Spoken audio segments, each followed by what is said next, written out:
Horizon line. Draw from heights you imagine. What point of view? We've studied orthos, the snap-to positions of front, side, and top. We've studied obliques, also called three-quarter views, even if they're not exactly three-quarters. Now we will learn to draw views from above and below. When we draw in perspective, one of the first lines we choose is the viewer's eye level. Once we choose height, it affects other lines, both up views and down views. Use 3 sets of lines. How do we aim them? Let's start simply. Below or above? When receding lines aim up as they go away, the object is down, below us. When receding lines aim down as they go away, the object is up, above us. That's enough to get started. Lines aim down, X and Z, looking up. Lines aim up, Z and X, looking down.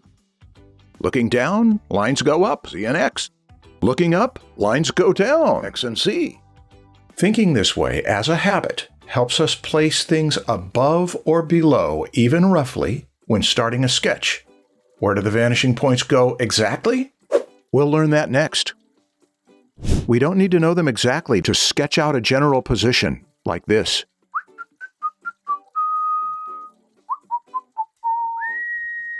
You may wonder, what about vertical lines and three-point perspective? Points, up and down. Let's review one point at a time. In one-point perspective, one set of lines goes away, so there's only one point. When things swivel, 2 sets of lines go away, so we need to use 2 points. These vertical lines don't need a point. They, how shall I put it, go up and down in front of our face. The technical description for lines with no vanishing point is that they are parallel with the picture plane. It means that they don't go away as dramatically as the other 2 sets, so they get away not needing vanishing points. Convenient, but tilt the picture plane up or down, and vertical lines tilt away from it and from our faces, resulting in three-point perspective. Now, in three-point perspective, the horizon is often out of the picture.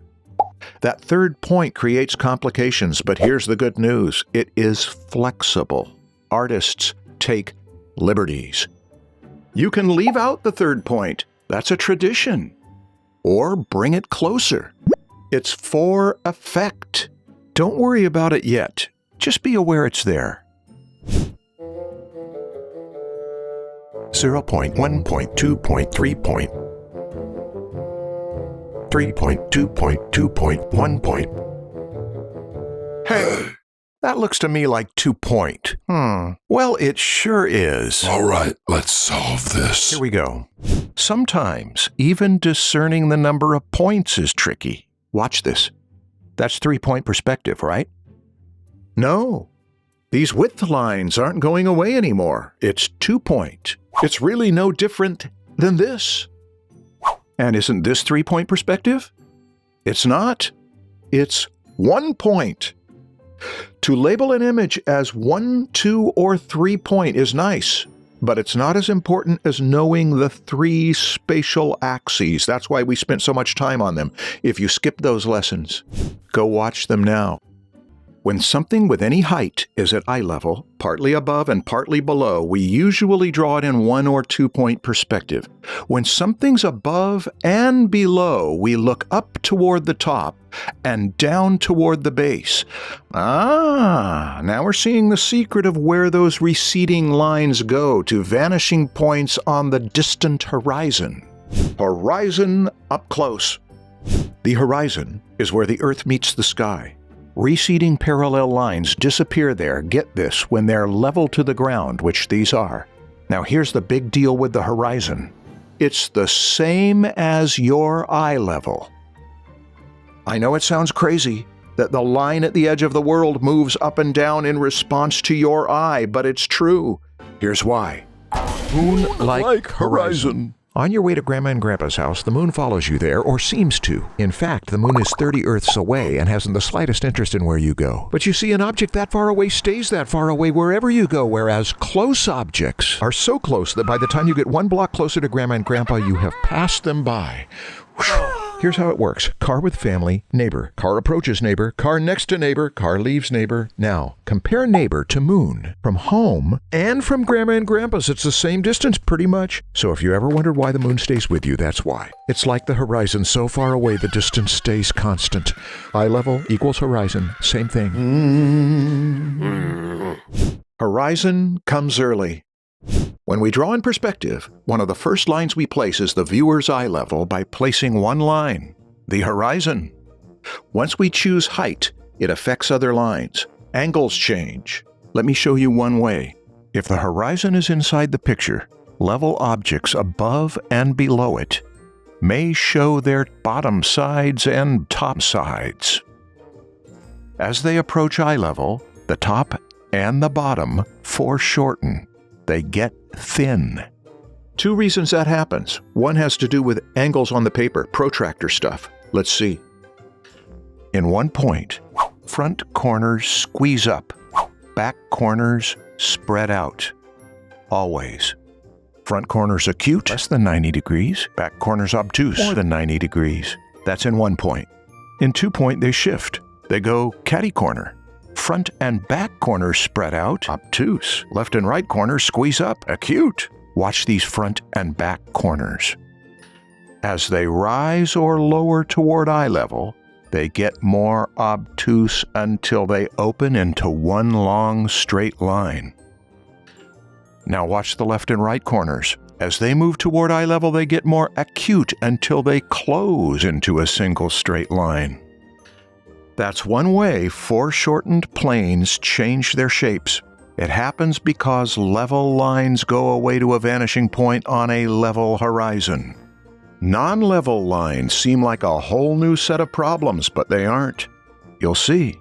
But first, we ground ourselves in a level world, and in a level world, as level angles approach the horizon, they angle more like the horizon, more horizontal.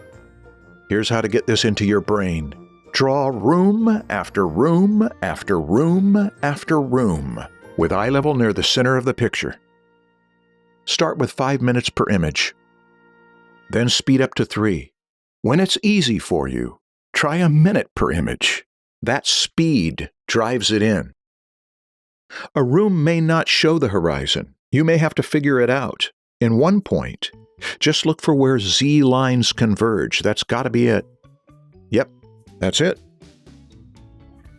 Yep. Yep. Yep. In 2 point, it's where any 2 sets converge. There we are. And again. Yes, sirree.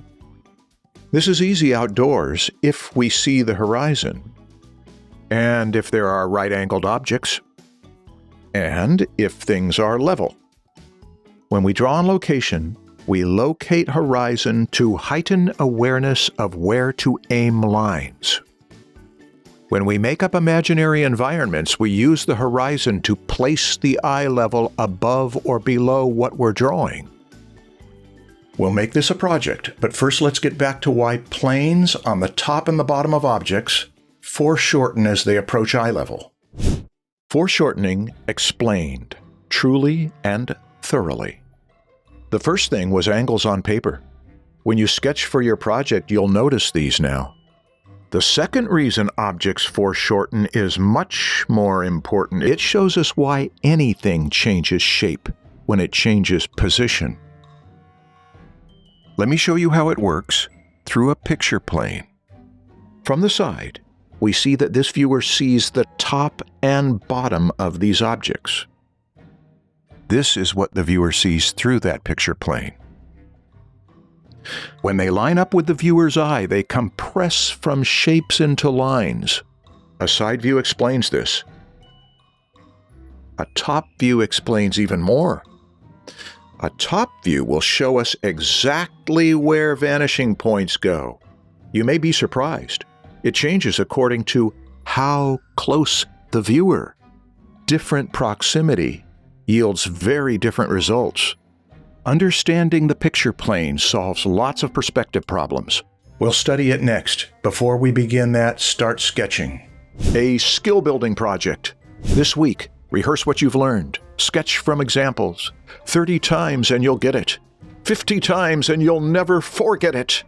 Get it into your impulses. Then try the hard thing. Redraw these scenes, placing the viewer's eye higher or lower. The forms don't change form. The lines that aim toward the horizon change angles. To keep the proportions, it may take some guessing and choosing. If you run into trouble, I'll demo in Premium. Give it a try first. Sketch from pictures, redraw from new heights, above and below, and remember the maxim. Looking down, lines go up. Looking up, lines go down. Next lesson, paper as window. Looking up, lines go down. Looking down, lines go up.